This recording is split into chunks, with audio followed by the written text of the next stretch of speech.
Oprettelse af et nyt læringsrum. Du opretter et nyt læringsrum ved at trykke på Find/Opret rum i topmenuen. Herinde vil du se alle de nuværende kategorier, der findes på Tradium. Du skal herefter trykke på den grå knap, hvor der står mere, og herefter vælge Opret nyt læringsrum. Du vil herefter få vist indstillingerne, før du opretter et nyt rum. Det vigtigste er her, at du forholder dig til alle de felter, der er markeret med et rødt udråbstegn. Dem prøver vi lige at gå igennem. Du starter selvfølgelig med at navngive rummet. Her anbefales det, at du holder navnet relativt kort, men navnet er stadigvæk helt op til dig. En god idé er at inkludere et årstal eller en skoleperiode for senere at kunne kende forskel på din læringsrum. Vi vælger her at kalde rummet Matematikmestring E23, hvor at E'et står for efterår og 23 for 2023. Du skal herefter vælge rummets korte navn. Du vælger her en forkortelse af dit rumnavn, så du nemt kan finde det igen. I vores eksempel vil MME23 give mening. Husk på, at dine titler på læringsrummene også kan reflektere, hvilke klasser du underviser i. For eksempel vil det give god mening at inkludere H1, H2 osv., hvis du underviser på en uddannelse med flere hovedforløb. Det sidste obligatoriske felt er kategori. Som standard vil Tieløn vælge undervisning/HHX. Her fjerner vi kategorien ved at klikke på krydset til venstre. Det er uhyre vigtigt, at du vælger en passende kategori til dit nye læringsrum. Det kan nemlig blive meget svært at finde igen. Du kan fremsøge forskellige kategorier her i feltet. Det kunne fx være, at rummet skulle bruges på grundforløb 1, og ved en hurtig søgning kan vi finde frem til en passende kategori. Nu er rummet egentlig klar til brug. Du gennemfører oprettelsen ved at gå nederst på siden og vælge Gem og Vis. Vi vil i denne video fortsætte med at gå de andre indstillinger igen, som kan være nyttige til at skabe netop det rum, du har i tankerne.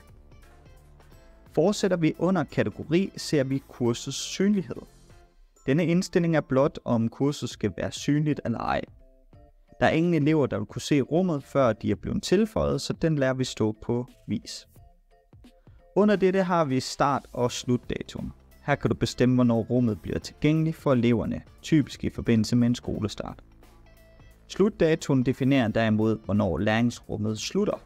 Bemærk dog, at rummet ikke vil fjerne adgangen fra eleverne, men blot vises som afsluttet på deres forside. RumID bruges til ekstern kommunikation med andre platforme. Den springer vi over her. I beskrivelsen kan du skrive en kort beskrivelse af rummet, såfremt du ønsker, at dine elever og kursister skal kunne læse en.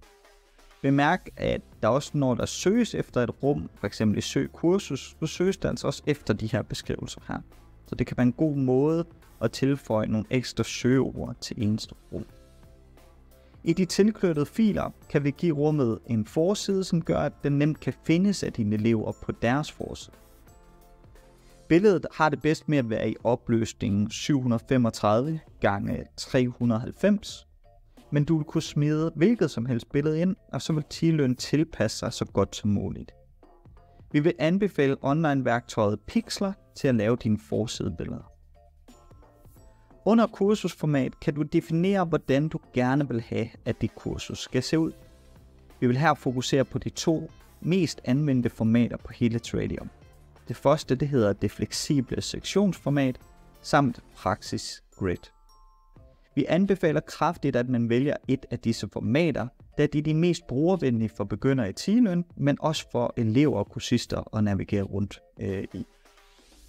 Her vælger vi Praxis Grid, som har en vandret opdeling af sektionerne.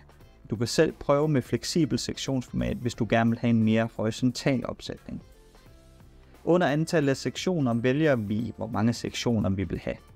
Du kan altid fjerne og tilføje sektioner på et senere tidspunkt. Jeg ved for eksempel, der i Matematik C på EUX findes 5 forskellige kernestofsområder i faget. Jeg vælger derfor at lave et rum med 6 sektioner, så jeg også har en sektion til overs til afleveringer og andre ekstra aktiviteter osv. Herunder der ser du en række forskellige indstillinger til måden rummet vil fungere på. Dem gennemgår vi på et senere tidspunkt, når vi har fået oprettet rummet og begynder på tilpasningen. De andre indstillinger herunder har umiddelbart ikke den største relevans for os lige nu, men du kan altid læse, hvad indstillingerne gør ved at holde musen over de blå knapper med de hvide spørgsmålstegn. Til sidst bevæger vi os ned i bunden af siden og trykker på Gem og Vis.